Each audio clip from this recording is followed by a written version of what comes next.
मैंने हृदय से आश्रय लिया है। इसलिए मैं प्रिया प्रीतम की चर्चा, नाम कीर्तन, धाम की महिमा, रसिकों का संग, रसिकों की चर्चा, इसके सिवा नान्यम बदामी, हमारी वाणी मौन रहेगी, कभी नहीं बोलेगी। धन्य है वो उपासक जो इस निष्ठा को प्राप्त है। नान्यम बदामी, हरिवंश महाप्रभु कहते हैं, रसना कटो जो अन रटो। अगर प्रियालाल की चर्चा के सिवा कुछ अन्य बोलूं तो मेरी जबान कट जाए। नान्यम बदामी, देखो ये निष्ठा बिना धारण किए वाक्येंद्री पावन नहीं होगी। वाक्येंद्री पावन नहीं होगी तो उसी में विराजमान रसेंद्री भी अपावन रहेगी। रसेंद्री बिगड़ी हुई है तो जनेंद्री को शासन में ले ही नहीं सकते, अर्थात समस्त इंद्रियां आपको अपने अधीन कर लेंगी। जो इंद्रियों के अधीन होता है उससे पापाचरण बनता है, जिससे पापाचरण बनता है उसकी दुर्गति होती है। बिना निष्ठा के नहीं। निष्ठा मानो ऐसी ब्रेक है कि तत्काल उसको रोका जा सकता है। जो हमारी संसार की तरफ वृत्तियां बढ़ रही उनको तत्काल रोका जा सकता है। निष्ठा में ताकत है और किसी में। जैसे ब्रह्मचर्य की निष्ठा, उसका ब्रह्मचर्य पर महत्व हुआ और ब्रह्मचर्य निष्ठावान तो चाहे स्वर्गलोक की अप्सरा आ जाए उसके मन में काम भोग की लालसा नहीं पैदा हो सकती। निष्ठा में ताकत है, अन्य नहीं। अन्य तो फिर मन बड़ा चंचल है, वो फिर टिकना मुश्किल, थोड़ी देर लड़ेगा फिर परास्त होकर उसी में गिर जाएगा। निष्ठावान नहीं, लड़ने की ही जरूरत नहीं, रुचि ही नहीं है, स्वाभाविक रुचि नहीं रहती निष्ठावान की। नान्यत बदामी, नहीं बोलूंगा। प्रियालाल की चर्चा, भगवत चर्चा, नाम जप, नाम कीर्तन, गुण कीर्तन, इसके अलावा मौन। अब देखो कौन उपासक इसको धारण करता है। प्रपंच की वार्ता करने में वाणी बड़ी प्रवीण है, चुगली करने में, निंदा करने में, ईर्ष्या की बातें करने में, राग द्वेष की बातें करने में, इससे बड़ा सुख अनुभव होता है। क्योंकि इसको दुर्गति करानी है उस जीव की जो इस वाक्येंद्री के अधीन हो गया है। आगे कह रहे न श्रृणोमि, श्रवणेन्द्री का बहुत बड़ा महत्व है। जो हम सुनते हैं उसका चिंतन होता है, जो चिंतन होता है वही क्रिया होती, जो क्रिया होती उसी का परिणाम होता है। कानों को बहुत संभाल के रखें, सुनने मात्र से हमारे अंदर चिंतन बनता है। कठोर शब्द, निंदनीय शब्द, प्रापंचिक शब्द, विषयाकर्षण भरे शब्द, विषयाकर्षण भरे गाने, विषयाकर्षण भरे आकर्षण, ऐसा जो चित्त को क्षुब्ध करके विषय में लगा दे, बिल्कुल नहीं सुनना चाहिए। ऐसी परिस्थिति में यदि श्रवणेन्द्रिय को शासन में लेने का युक्ति नहीं पता है तो कान में उंगली डाल लो और वहां से हट जाओ, नहीं तो श्रवणेन्द्रिय को तत्काल अंतर्मुख किया जाता है। बाहर केवल जैसे चिड़ियां चहचहा रही आवाज मात्र है, शब्द का बोध नहीं हो सकता, क्योंकि श्रवणेन्द्रिय अंतर्मुख शब्द का चिंतन कर रही, नाम का। पर ये बहुत अच्छे उपासक की स्थिति होती है जहां आपको ऐसी स्थिति ना हो और प्रपंच वार्ता हो, भगवत चर्चा रहित वार्ता हो, कान में उंगली डालकर वहां से हट जाना चाहिए, चाहे जैसी सभा हो। नहीं तो उपासना खंडित हो जाएगी, उपासना बाधित हो जाएगी। ऐसा कौन साधक करता है? जिसका लक्ष्य बन गया है भगवत प्राप्ति।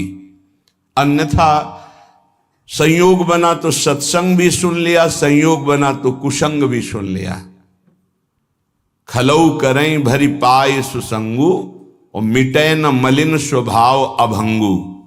दुष्ट स्वभाव के लोगों को भी कभी कभी भगवत कृपा से संत संग मिल जाता है, पर वो अपने स्वभाव के वशीभूत हुए सत्संग का लाभ न लेकर वहां भी अभिमान आदि दोषों से युक्त हृदय होने के कारण वो वंचित रहते हैं, सत्संग के प्रभाव से वंचित। खलऊ करहि भली पाई सुसंगु पर मिटे न स्वभाव मलिन अभंगु। जो मलिन स्वभाव है वो उनका इतना कठोर हो गया है कि वो बदलना ही नहीं चाहते। तो अपने लोग तो बड़े कृपा पात्र हैं जितने सब सुन रहे हैं, तो नान्यम बदामी, वाणी से किसी की निंदा चुगली ये मत बोलो, भगवत चर्चा करो, नाम कीर्तन करो, गुण कीर्तन करो। जो संसारिक व्यवहार व्यापार की वार्ता है, पहले राधा बोलो, मध्य में राधा बोलो, बाद में राधा बोलो और उसको समर्पित कर दो, भजन बन जाएगा, महान सुख प्राप्ति का वो कर्म बन जाएगा, वो योग हो जाएगा। आगे कह रहे हैं न चिंतयामी, तो जो हम देखते हैं, सुनते हैं, बोलते हैं, इसका चिंतन होता है। इसलिए 3 बातों को कहा है, रसना कटो जो अनरटो, निरख अन फुटो नैन, श्रवण फुटो जो अन सुनो श्री राधा जस बैन। अगर किशोरी जी का जस नहीं है तो हम बोलेंगे नहीं, सुनेंगे नहीं, देखेंगे नहीं, क्योंकि जो बोला जाता है, सुना जाता है, देखा जाता है तो उसका चिंतन होता है। तो न चिंतयामी, अगर चिंतन ठीक करना है, चिंतन से भगवत प्राप्ति होती है। अनन्य चेता सततम यो माम स्मृति नित्यशः तस्याहम सुलभा पार्थ नित्य युक्त योगिना। भगवान अनन्य चिंतन वाले को कहते हैं मैं उसे सुलभ हो जाता हूं, मैं स्वयं सुलभ हो जाता हूं। पर चिंतन करना बहुत कठिन बात है। बाहरी साधनाएं भगवत प्राप्ति की ऐसा कर भी सकता है कोई पुण्यात्मा, पर भगवत चिंतन निरंतर होना ये कोई महात्मा ही कर सकता है। महात्मा गृहस्थ में भी होते हैं, विरक्त में भी होते हैं। महात्मा एक स्थिति का नाम है, भेष का नहीं। अगर वेश है, स्थिति नहीं तो महात्मा नहीं। भेष नहीं है, स्थिति है तो महात्मा है। वो महात्मा है जो वाणी के द्वारा सत्य और मृदु और हितकर भगवत चर्चा, नेत्र के द्वारा सर्वत्र भगवत भाव से दर्शन, श्रवणेन्द्रिय के द्वारा सर्वत्र जो वाणी है वो भगवत स्वरूप है, शब्द ब्रह्म में है, ऐसा मानकर उदासीन हो गया है, केवल भगवत चर्चा सुनता है, नाम कीर्तन सुनता है, भगवत भाव से युक्त जो महान पुरुष है उनके चरित्रों को सुनता है, जो व्यवहार की वार्ता करता है वो भगवत समर्पित नाम युक्त। अब उसका चिंतन अनन्य बनता है। जिसका अनन्य चिंतन बनता है उसकी पूरी जिम्मेवारी श्री भगवान ले लेते हैं। प्राप्ति जो भी तुम्हारा ऐश्वर्य वैभव भगवत सामग्री है उसकी रक्षा करना, और जो अप्राप्त की प्राप्ति कराना है वो जिम्मेवारी श्री भगवान ले लेते हैं। अनन्यस चिंतयन्तो माम ये जनाः पर्युपासते तेषाम नित्याभियुक्तानाम योगक्षेमम वहाम्यहम। मैं उसके योगक्षेम का स्वयं भान करता हूं जो मेरा अनन्य चिंतन करता है। अनन्य चिंतन वही कर सकता है जिसकी वाणी पवित्र, श्रवणेन्द्रिय पवित्र, नेत्रेंद्रिय पवित्र। तो न चिंतयामी, इसके विरुद्ध हमारा कभी चिंतन नहीं होगा। चिंतन कहते हैं जो अंदर ही अंदर चलता रहता है, वो भगवत चिंतन, वो भगवत प्राप्ति कराता है। बाहरी साधनों का फल है अंदर का चिंतन, निरंतर अपने आराध्य देव का होने लगना। तो नान्यद ब्रजामी, एक भी कदम हम भगवद विमुख नहीं चल सकते। कहां जा रहे हो, क्या करने जा रहे हो, ये कभी विचार करते हो? तुम्हारे पैर कहां जा रहे हैं, तुम्हारा लक्ष्य क्या है जाने का? ये जो पैर चल रहे हैं किस दिशा में जा रहे हैं, किस हेतु से जा रहे हैं?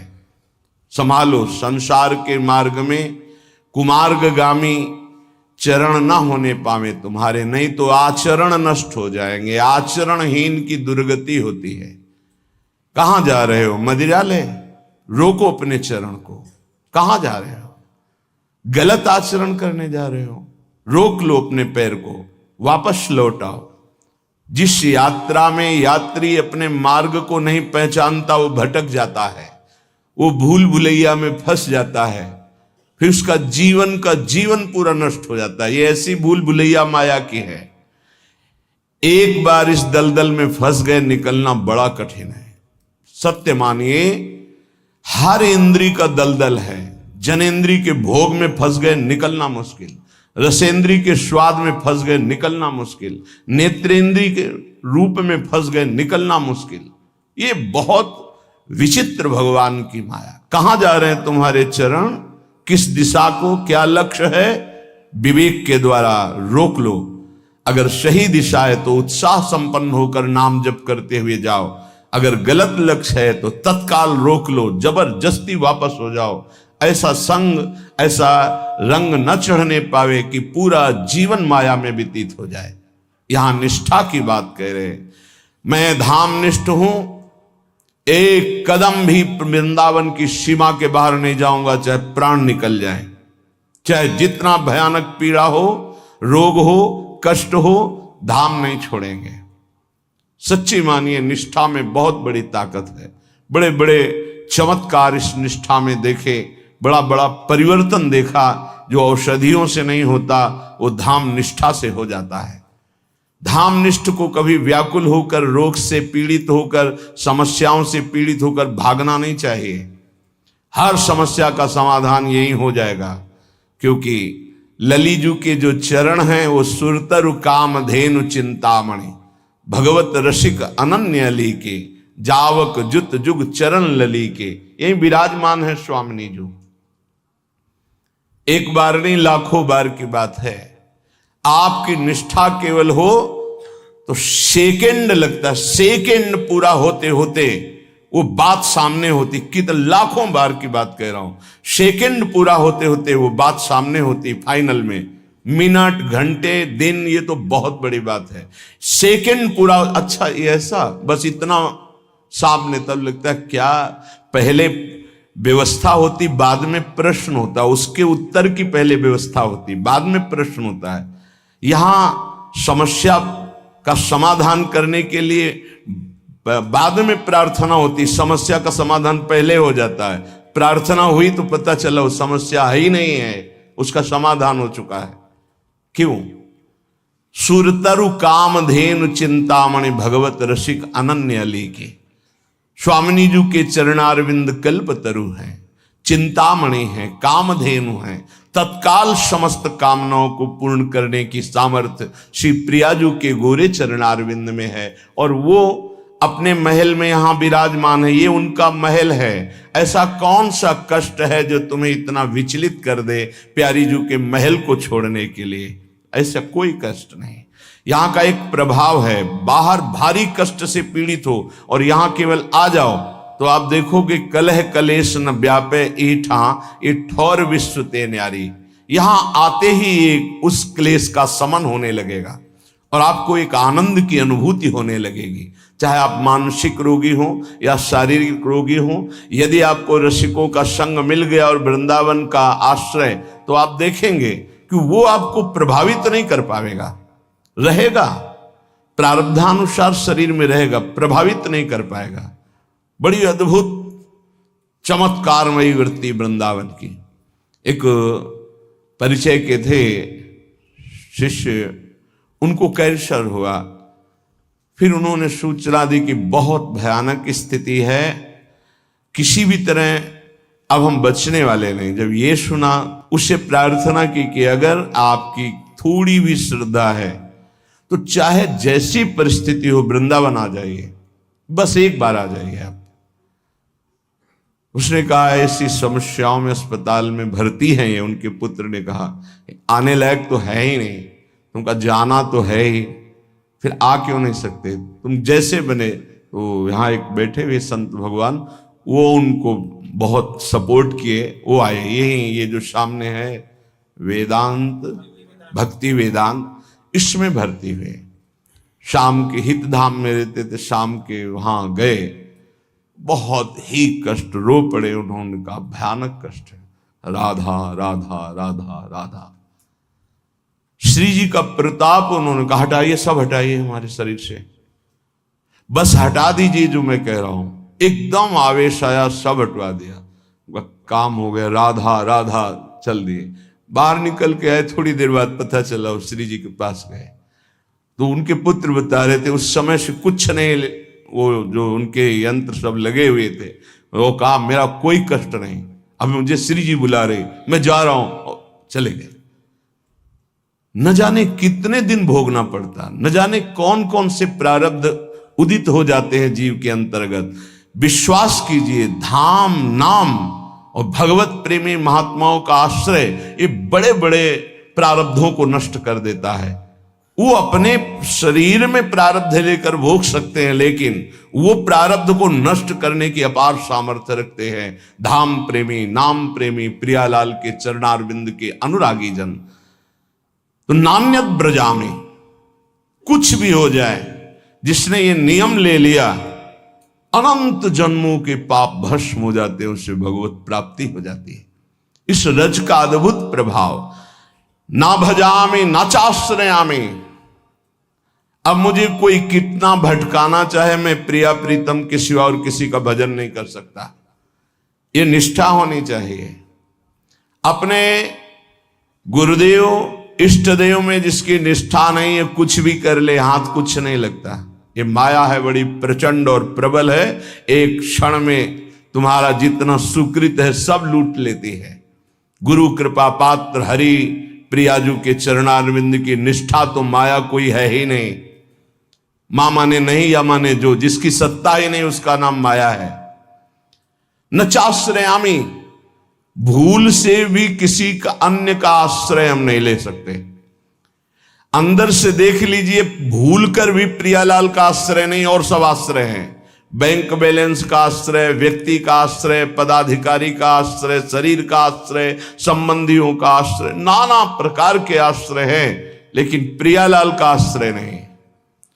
एक आश्रय दृढ़ हो जाए और सब आश्रय छूट जाए तो अभी भगवत प्राप्ति हो जाए, अभी इसी क्षण प्रियालाल का साक्षात्कार हो जाए। आश्रय में कमी रहती है। वो पता तब चलता है जब सुख या भारी दुख की संयोग वृत्ति होती। भारी सुख मिला, मैंने किया ऐसा ऐसा तो मुझे मिला, या अमुक ने सहयोग किया ऐसा, वो प्रियालाल को नहीं देख पाता। भारी दुख की परिस्थिति है, अमुक को फोन करो, अमुक का परिचय उसको याद आता है, प्रियालाल का नहीं। ये अनाश्रित का लक्षण। और आश्रित का चाहे जितना सुख आवे, मेरी किशोरी जी की कृपा, वो देखता है कृपा। चाहे जितना दुख आवे, वो उसमें भी उनका विधान देखता है। मेरी लाडली जो कोई मंगल विधान कर रही, उसका कहीं किसी और की तरफ अंदर से वृत्ति नहीं जाएगी। ना चाश्रयामी, मैं किसी अन्य का आश्रय नहीं ले सकता। पश्यामि जागृति तथा स्वप्ने भी नान्यत। आहा, अन्य किसी का न जागृत में न स्वप्न में। जैसे कभी कभी कोई साधक कहते हैं हमारे स्वप्न में ऐसा ऐसा, आप ये समझ लीजिए कि आपके अंदर जो चल रहा होता है वही स्वप्न का स्वरूप मन प्रकट करता है।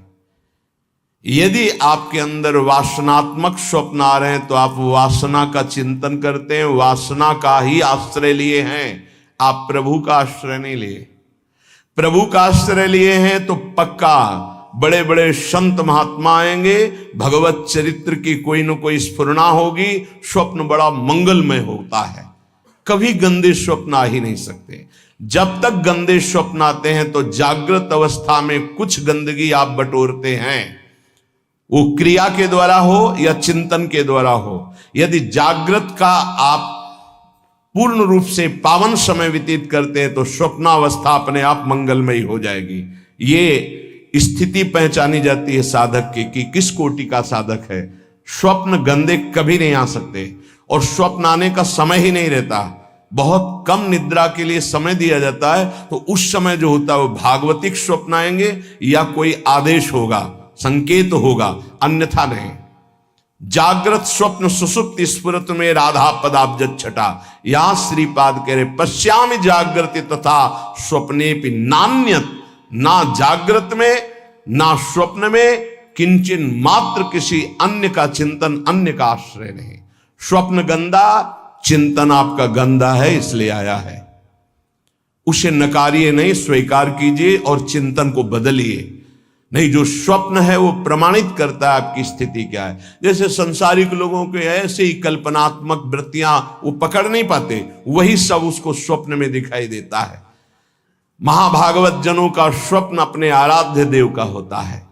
श्री राधिका रति विनोद वनम बिना हम, बिना वृंदावन के हमारा कोई अस्तित्व नहीं।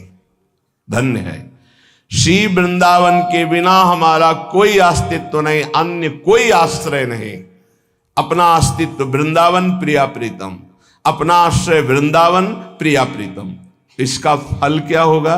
श्रीपाद कह रहे हैं कि वाण्या गद गदया कदा मधुपतेर नामान संकीर्तये धाराभिनयनाम भसाम तरुतल क्षोणीम कदा पंकये दृष्ट्वा भावनया पुरो मिल दिव स्वांतैक भोग्यम महो द्वंद्व हेम हरिन्मणिच्छवि कदा नंसे मुहुर्व्यूहला।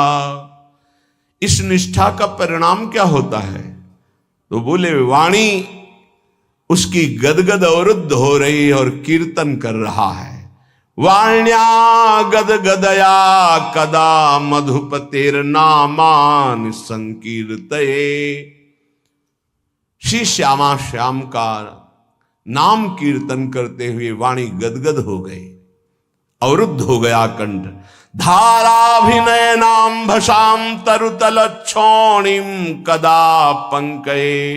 किसी लता वृक्ष के नीचे बैठकर हा राधा कहता हुआ रो रहा है, और जहां बैठा है वहां की भूमि को आंसुओं से गीला कर दिया है। धाराभिनय नाम भसाम तरुतल क्षोणिम कदा पंकये। सोचो, यहां स्वार्थ में तो आंसुओं की झड़ी लग सकती है, अगर स्वार्थ में ठेस पहुंच जाए तो। मोह में आप रो सकते हैं, लेकिन प्रियालाल के लिए नहीं रो सकते। अगर कहीं प्रियालाल के सामने, मानो मंदिर में प्रभु के सामने कोई रोता नजर आवे, तो विश्वास नहीं है कि वो प्रभु के लिए रो रहा है। उसके कई कारण अंदर हो सकते हैं, तब वो प्रभु से सामने रोते हुए नजर, वो प्रभु से कोई मतलब नहीं रख रहा, अपनी वासनाओं के लिए रो रहा है। एक बार सुनाया है सत्संग में, दादा वल्लभ जी के दर्शन कर रहे थे, एक सामने ऐसे करके रो रहा था। लगा प्रभु के लिए ऐसे रो रहा है। नजदीक गए, बड़ा आकर्षण हुआ। किसी के आंसू देख ले तो हृदय विकल होता है, कमजोरी होती, प्रेमी जनों की कमजोरी होती आंसू। जब उनकी विनय में शब्द सुने तो हट गए पीछे। उनकी पत्नी बीमार होगी तो ठीक हो गई होगी, उन्होंने कहा होगा, प्रभु से प्रार्थना की होगी, उसी बात की वो याद में वसा। ये तो कोई महत्व है? प्रभु के लिए रो रहा हो, धन्य धन्य उसका जीवन। नाथ बस आप चाहिए, आप खुश रहो, आप प्रसन्न रहो, हे प्रभु। ऐसा आर्त, या हे प्रभु आप कब मिलोगे, कैसे मिलोगे, या हे प्रभु आप अपना चिंतन दे दीजिए, नाम जप दे दीजिए, ऐसा रो रहा हो। या प्रभु की कोई चर्चा चल रही, उनमें रो रहा हो, ऐसा बड़ा कठिन होता है। यदि प्रभु के लिए आंसू निकलने लगे तो बहुत नजदीक पहुंच चुके हो प्रभु के, क्योंकि प्रभु का साक्षात्कार रोने वाले को ही होता है। कबीरा हंसना छोड़ दे, रोने से करी प्रीति, बिन रोए किन पाइया, प्रेम प्यारा मीत, रुरुदु सुस्वरम राजन, कृष्ण दर्शन लालसा। एक बार श्री जी ने गोपीजनों, ब्रज लीला के अंतर्गत है, गोपीजनों ने पूछा कृष्ण को रिझाने का मार्ग क्या है प्रियाजू से। तो प्रियाजू के आंखों में अश्रु थे और श्याम श्याम श्याम श्यामेति सुंदर वरेति मनोहरेति कंदर्प कोटि ललितेति सुनागरेति। हा श्याम, हा कंदर्प कोटि लावण्य वाले प्रीतम, हा मोहन। गोपीजनों से कहा, ऐसा पुकारते हुए आंसुओं की धार से हमारे प्रीतम को जो रिझाता है उससे भगवत साक्षात्कार होता है। हमारे श्याम सुंदर के मिलने का उपाय है आंसू। जो आंसुओं से कपोल भिगो रहा है, वस्त्र भींग गए हैं और यहां तक कि छौणी कदा पंखे, नीचे जमीन भी गीली हो गई, इतना रोता है। यह है भगवत आराधना का प्रेम फल। बड़े भाग्यशाली होते हैं जो प्रभु के लिए रोते हैं। प्रभु के सामने या प्रभु का विषय चल रहा है तो अंदर चिंतन क्या चल रहा है उसका रोने का? अंदर चिंतन यदि प्रभु का चलते हुए रो रहा तो आंसू ठीक है, वो धन्य है, नहीं तो उसका कोई खास महत्व नहीं है। बिन रोए किन पाइया प्रेम प्यारा मीत, ये प्रभु देते हैं। जिस पर तुम हो रीझते क्या देते यदुबीर, रोना शिशकना तड़पना आहों की जागीर। जिस पर हे श्री कृष्ण तुम प्रसन्न होते हो क्या देते हो? बोले ये देता हूं, रोना तड़पना शिशकना आहों की जागीर। हा कृष्ण, हा कमल नयन, हा अरविंदाक्ष, हा मदन मोहन, हा प्रियाजू। और वो रो रहा है एकांत देश में। दृष्ट्वा भावनया पूरो मिलिदिव स्वांतैक भोग्यम महो। ये तब आता है जब नाम में प्रीति हो जाती है। नाम एक कल्पतरु है। विश्वास मानो जब नाम की बात आती है तो जबान रुक जाती है कि बस सर्वतो भावेन, लोक परलोक का समस्त मंगल इसी नाम से होता है।